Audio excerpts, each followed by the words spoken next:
Ya'juj dan Ma'juj adalah dua nama suku dari turunan Adam, sama dengan kita manusia.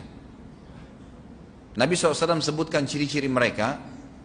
Mata mereka sobekannya kecil sehingga mata mereka kelihatan seperti sipit, tapi bola matanya besar. Mereka memiliki rambut yang keriting dan mereka memiliki poster yang umumnya seperti poster manusia. Hanya saja mereka ini memang menjadi fitnah, tanda-tanda hari kiamat. Mereka tidak berbaur dengan manusia yang lain. Salah seorang di antara mereka tahu kalau dia akan mati kalau sudah memiliki anak 1000. Tidak ada pengikutnya dari manusia biasa. Pada saat saya pelajari tentang Ya'juj Ma'juj ini tingkat 3 kuliah, kurang lebih waktu itu tahun 96, 97.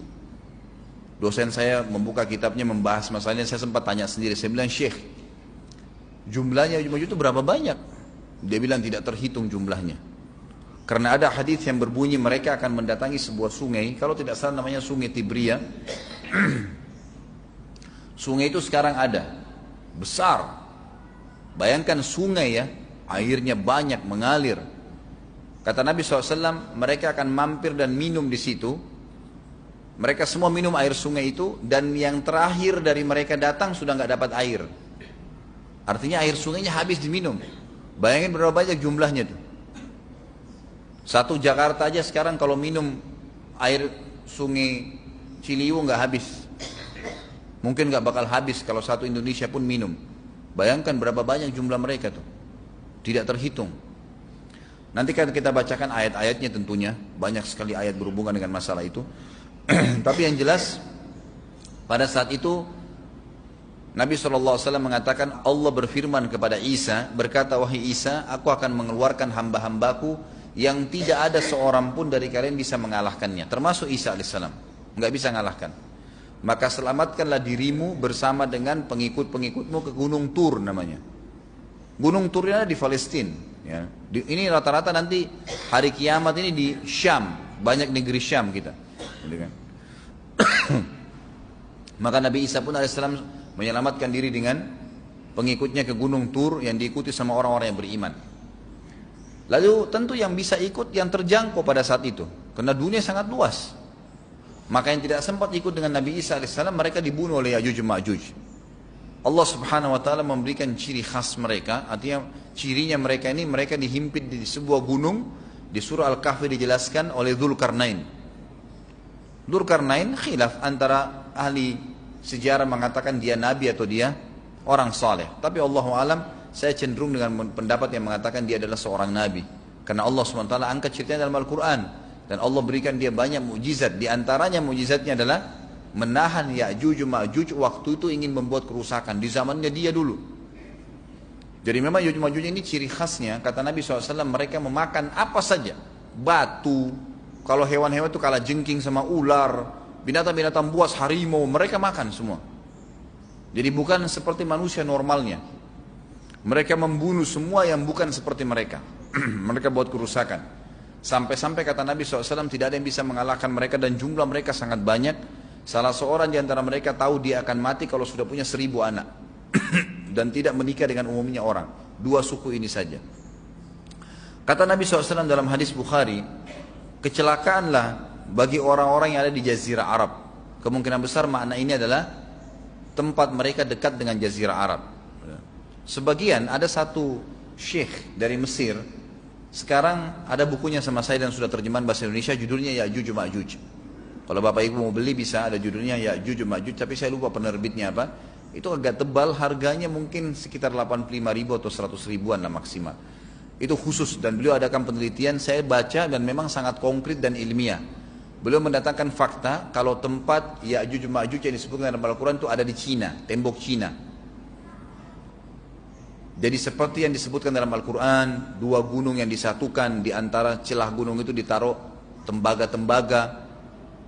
Pernah pemerintah Cina mendapatkan ada celah dari tembok Cina itu yang bolong, waktu mereka mau tempel bolongan itu dengan batu-batu tanah yang mereka biasa taruh sekarang, ternyata di dalam itu ada tembaga yang mengeras, dan seperti disebutkan dalam Al-Quran.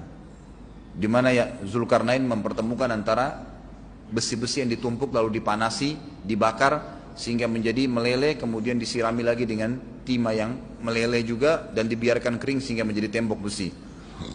Kata Nabi SAW, kecelakaan bagi orang-orang yang Jazirah Arab karena telah terbuka dari lubangnya Ya'juj Ma'juj sebesar ini. Sudah kasih isyarat dengan jari ibu jari sama jari tengahnya. Artinya mereka sudah bisa melihat keluar. Tetapi kata Nabi SAW, setiap hari mereka terus menggali gunung itu, berusaha untuk keluar.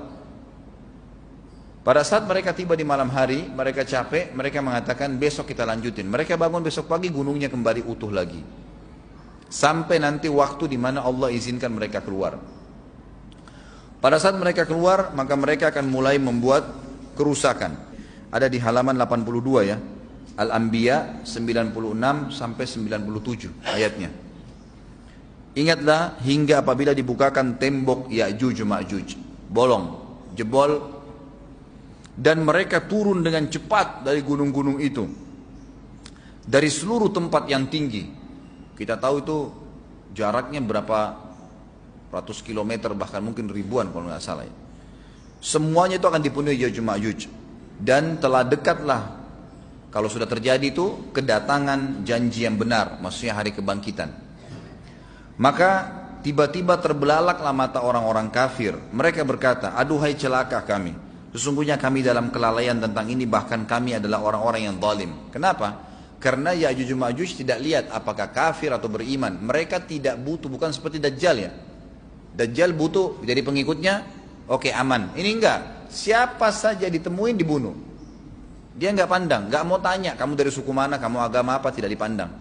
Orang-orang muslim pada saat itu, orang-orang muslim pada saat itu yang ikut dengan Nabi Isa AS berhasil selamat. Walaupun pada saat itu di muka bumi umumnya orang sudah beriman.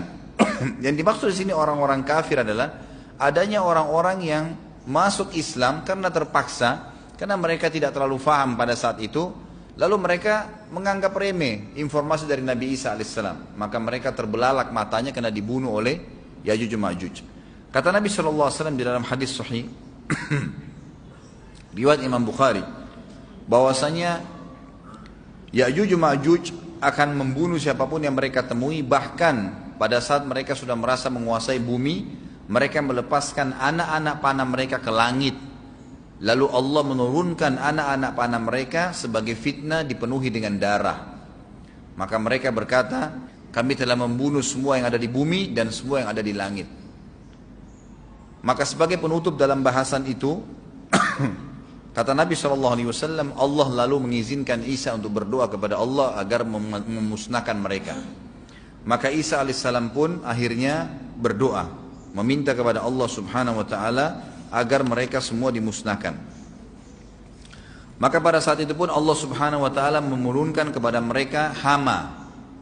Sebagian hadis menyebutkan serangga kecil seperti cacing, banyak sekali yang menimpa tubuh-tubuh mereka. Setiap orang satu. Dan itu membuat mereka mati. Membuat mereka mati. Dan mereka mati seketika semuanya. Jadi secara bersamaan semuanya meninggal. Allahu a'lam waktu itu berapa ratus juta jumlah orang Ya'juj Ma'juj pada saat itu, tapi semuanya akan mati. Dan seluruh muka bumi dipenuhi dengan jasad mereka. Setelah itu Nabi Isa AS pun berdoa kepada Allah Subhanahu Wa Taala agar menghilangkan jasad-jasad mereka yang baunya sudah luar biasa waktu saat itu disebutkan dalam hadis. Maka Allah Subhanahu Wa Taala mengabulkan dan mengutus dari arah barat burung-burung yang lehernya panjang dan pelatuk mulutnya besar, yang memegang setiap jasad Ya'juj diambil, diangkat, setiap orang satu burung. Bayangkan berapa banyak miliaran burung pada saat itu. Kita nggak tahu bagaimana, Allahu a'lam, tapi ini wahyu, penyampaian informasi yang pasti.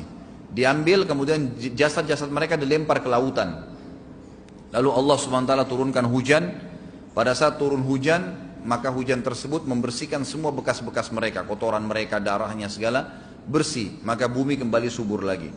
Tapi tidak disebutkan berhubungan dengan masalah ini berapa lamakah kejadian tersebut terjadi. Kemudian setelah itu Isa AS memimpin lagi di muka bumi sampai beliau meninggal. Setelah Isa AS meninggal, kembali lagi sebagian besar manusia berbuat kekufuran. Kembali manusia berbuat kekufuran. Mereka kembali lalai, nggak ada lagi pemimpinnya karena terlalu banyak orang pada saat itu, maka ada yang kufur lagi.